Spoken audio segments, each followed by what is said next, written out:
Alrighty, welcome to my presentation, Orientalism in Tibetan Imagery. It is somewhat self-explanatory in that sense, so let's just jump right in. Introduction. So what is Orientalism? As we've discussed in class for various reasons, it is a somewhat nebulous concept. So in this presentation, I'll be effectively discussing what it actually is and what it means to have an Orientalist point of view in that sense. Um, and how can it have baggage to the point of offense? How can such discussion and how can simple discussion, how can simple understandings of things carry weight and implications that offend and even depower other people in that sense? And more specifically, I'll be doing so through the lens of imagery and how it can be noticed in imagery, and if so, if it can be noticed in imagery, how can how can the creation of such things be made into Orientalist discourse and pushing the Orientalist agenda in that sense? First and foremost, let's discuss further what Orientalism actually is, as it is in a sense more specifically in the sense of a idea of otherness. So as Said says, it is the Occident versus the Orient, or it is one group of people versus another, us and the other. In that sense, it is very much a separation of power. And that is expanded upon by Lopez's piece, which describes a specific instance of it being the pristine versus the polluted, which is very much what it sounds like, a perfect sort of representation of ideal culture, and one that is like been corrupted or betrayed the original in some way, as is with Tibetan Buddhism. So I've said this word discourse now. What does that mean? It is defined by Hall as this language of academia, how things are defined, and therefore it is these definitions and how things are talked about in academia that provide what apparent truth is for a given thing. Like if how academia talks about certain thing becomes the truth of what that thing is, no matter what the actual definition of that is. And through such definitions, it can disempower the thing being talked about if it is other people, ergo Orientalism being the Occident, the West talking about the East or the Orient. And through said disempowerment, it takes away their right of self-determination and who they are, but it empowers the ones talking about them, the West. Okay, so let's look at imagery. First and foremost, we have this image. We can see from the angle / point of view that we are very much looking down onto them, the figures, which means that it gives us, the viewer, the observer, a sense of power, a sense of greater than, and it gives the figures in frame a sense of weakness or lesser than in that sense.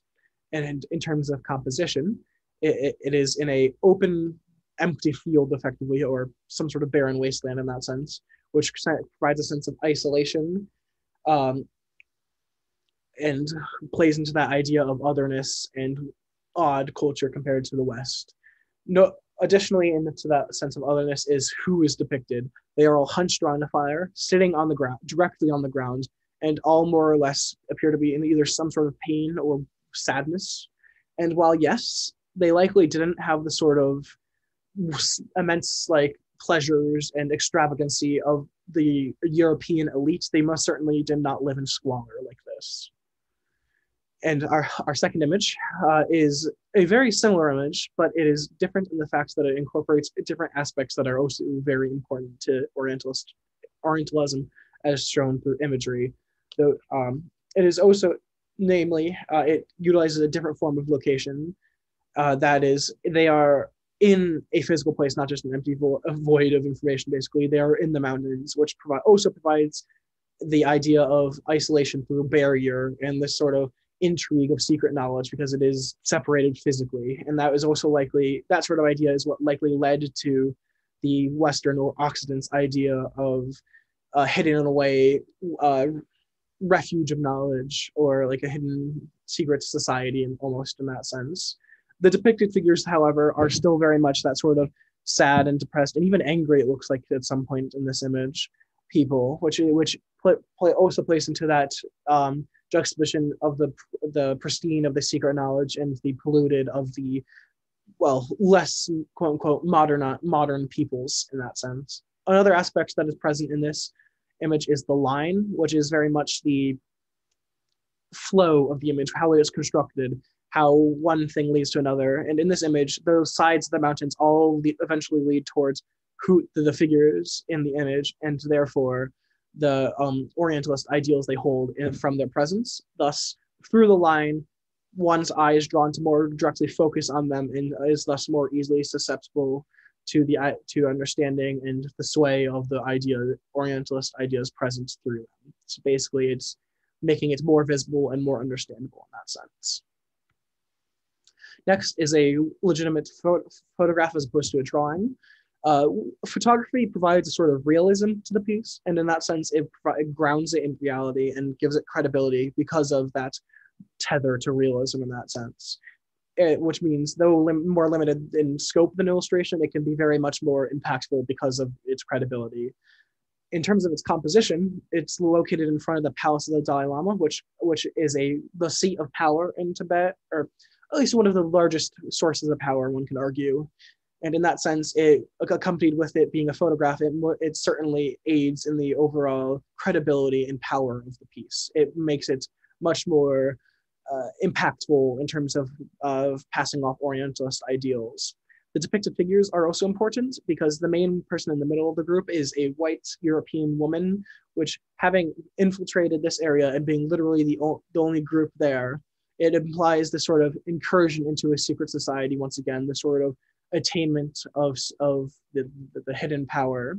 And as such, it provides a sense of realism for that Orientalist ideal. And lastly, we are talking about this more modern photograph. It's from 2021. And as such, Orientalism is still very much present in modern day news and imagery, though likely it is not intentional nowadays, especially with the development of more understanding academia and the like. It is still very much baked into Western ideas, just for how long it was almost a zeitgeist of sorts in our culture. In that sense, this image is very much still that. We're still Orientalist, but even more so in the fact that it utilizes a new aspect of imagery, at least that was less present in the book images from books earlier because they're less visual, is that of color. Everything in this piece is more or less monotonely colored, relatively dull in that sense, save for the monk. The standout colors of the monk, accompanied with the various lines of the staircase pointing towards him, very much draws the eye to him and his lower position relative to the camera angle in this photograph, which, as we've discussed before, very much implies a sense of empowerment for the viewer, disempowerment, and a sense of disempowerment for the subject of the photo. And in that sense, this is still very much an Orientalist piece. And lastly, for this picture, the location is extremely important because it is, once again, though more developed in this sort of walled-in structure, both in the walled-in staircase and the mountains in the background, provide the sense of isolation and the secret knowledge in that sense. So what does this all mean? Effectively, what we've just discovered today is that Orientalism in and of itself is a discourse. In imagery, it is a powerful tool because imagery is more easily understandable to the public. It doesn't need to know the wide, complex language often accompanying academia. It is just presented as is. It empowers those who are on the side of the Occident, which is typically the audience for viewing these images, and disempowers the subjects, typically the Tibetan peoples, and takes away their right of self-determination.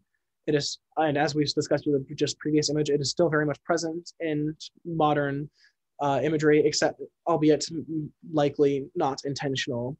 And I want just to leave you with a closing line. They say an image is worth 1,000 words, but what truly matters, I believe, what matters in a discourse, who is speaking. And we're excited for those who want to look at those. Thank you and have a good day.